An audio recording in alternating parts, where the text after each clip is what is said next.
উনি গরু পালন করবেন।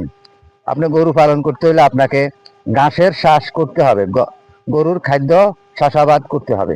আমার পাশে দেখতেছেন এখানে কিন্তু ঘাস বোনা হয়েছে, মানে বেসন, বাজার থেকে বেসন কিনে এনে তারা এখানে ঘাস বুনেছে। তাহলে আপনিও এইভাবে চাষাবাদ করতে পারেন।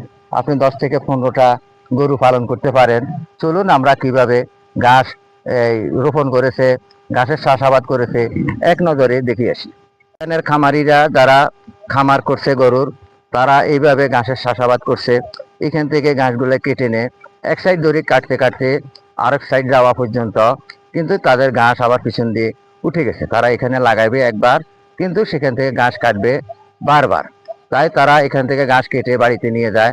গবাদি পশুকে তারা ঘাস কেটে কেটে দেয়। মেশিন আছে ঘাস কাটার, মেশিনে ছোট ছোট করে গবাদি পশুকে দিয়ে থাকে। ঘাস কেটে তারা বাড়িতে নিয়ে যায় ভ্যান গাড়ি করে। বাড়িতে নিয়ে সেখানে যে মেশিন আছে, মেশিনে ছোট ছোট ছোট ছোট করে তারা গবাদি পশুকে খাদ্য দেয়, খাইতে দেয়। কিন্তু আপনি যেখানে গবাদি পশু পালন করবেন সেখানে পরিষ্কার পরিচ্ছন্ন থাকতে হবে, কিংবা উপরে দিয়ে ফ্যান থাকতে হবে। কারণ এখন গরমের কারণে অনেক গরু হয়তো স্ট্রোক করতে পারে। কারণ আপনার একটা দুধালা গরু, একটা দুধ দেওয়া গরু, এই গরুটার দাম অনেক।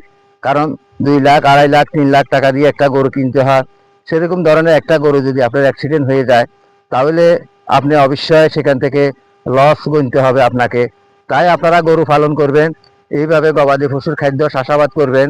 আপনি যেখানে বেসন বিক্রি হয় সেখানে গেলে আপনাকে এই বেসনগুলা দিবে। এইগুলা আপনার 10 কাঠা জমিনে কিংবা আপনি এর চেয়ে বেশি জমিনে আপনি এই চাষাবাদ করতে পারেন। এখান থেকে কেটে কেটে আপনি গবাদি পশুকে খাওয়াবেন, আপনার কোনো টেনশন থাকবে না। আপনি কিন্তু গবাদি পশু পালন করেও আপনি লক্ষ লক্ষ টাকা আপনি আয় করতে পারবেন। তাহলে আমার এদিকে যেদিকে চোখ দেয় সেদিকে শুধু ঘাসের শাঁস আর ঘাসের শাঁস দেখতেছেন। এখানে গোড়াদড়ি কাটতেছে, কাটার পরে কিন্তু এখানে আবার ঘাস হয়ে যাবে। এখানে আবার এই যে দেখতেছেন আবার শাখা প্রশাখা দিচ্ছে, এই যে দেখতেছেন এখানে আবার শাখা প্রশাখা দিচ্ছে।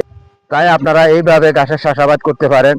এরপরে যখন ঘাস কাটবেন, কাটার পরে পিছনে দিয়ে আবার উঠে যাবে, কিংবা সামান্য একটু সার ফাঁস আপনি ব্যবহার করবেন। তাই আপনারা বেশি বেশি গরু পালন করুন, পালন করে আপনার নিজের ভাগ্য নিজে পরিবর্তন করুন। আপনাকে কেউ 10 টাকা দিবে না, কেউ আপনাকে সহযোগিতা করবে না। আপনি যেখানে পা পিছলে পড়বেন সেখান থেকে আপনাকে দাঁড়াইতে হবে, সেখান থেকে আপনাকে উঠতে হবে। আশা করি কথাগুলো বুঝতে পারতেছেন। সকলকে আন্তরিক ভালোবাসা, প্রাণ ঢালা অভিনন্দন জানিয়ে ইউটিউব চ্যানেল, ফেসবুক থেকে বিদায় নিচ্ছি। আসসালামু আলাইকুম।